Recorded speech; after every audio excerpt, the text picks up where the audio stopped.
So in this video, I'm going to show you how to turn your volume up and down on your Signia Charge and Go hearing aids. The Experience platform has two buttons on the back. One more forward or a little higher, and then one more backwards and a little lower.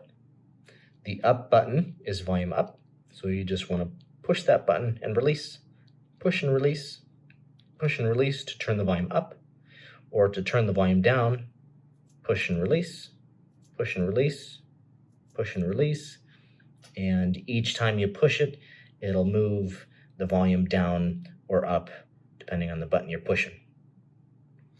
The other way you can do it is if you have an iPhone, you can do it a couple of different ways. If you don't have the app for your specific hearing aids, what you can do is there's a shortcut.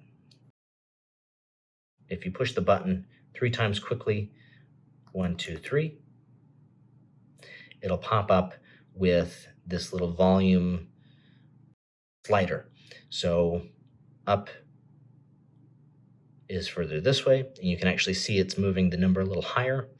On Signia hearing aids and Rexton hearing aids and True hearing aids, all of the Signia versions, the default right in the middle is going to be 53, typically.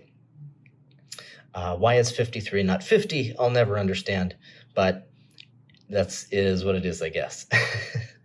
So when you put the hearing aids in the charger and pull them out of the charger, it's always going to be reset back to that default 53.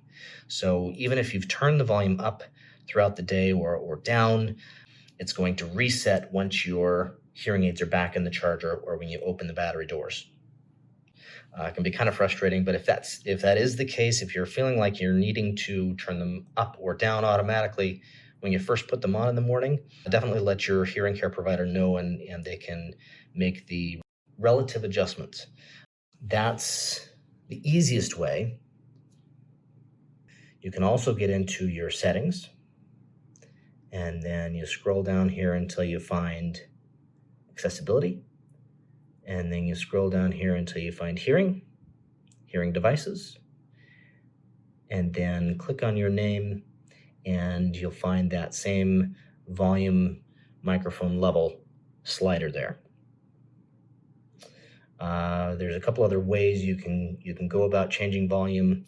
If you have the app, you can make those changes in the app as well.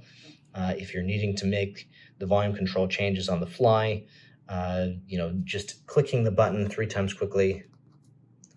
On the bottom here, if you've got the little bit older iPhone, or on the side is the newer iPhones, you do the same thing. So you just press in the button on the side of the iPhone 3 times quickly, and that'll pop up with that quick access kind of section.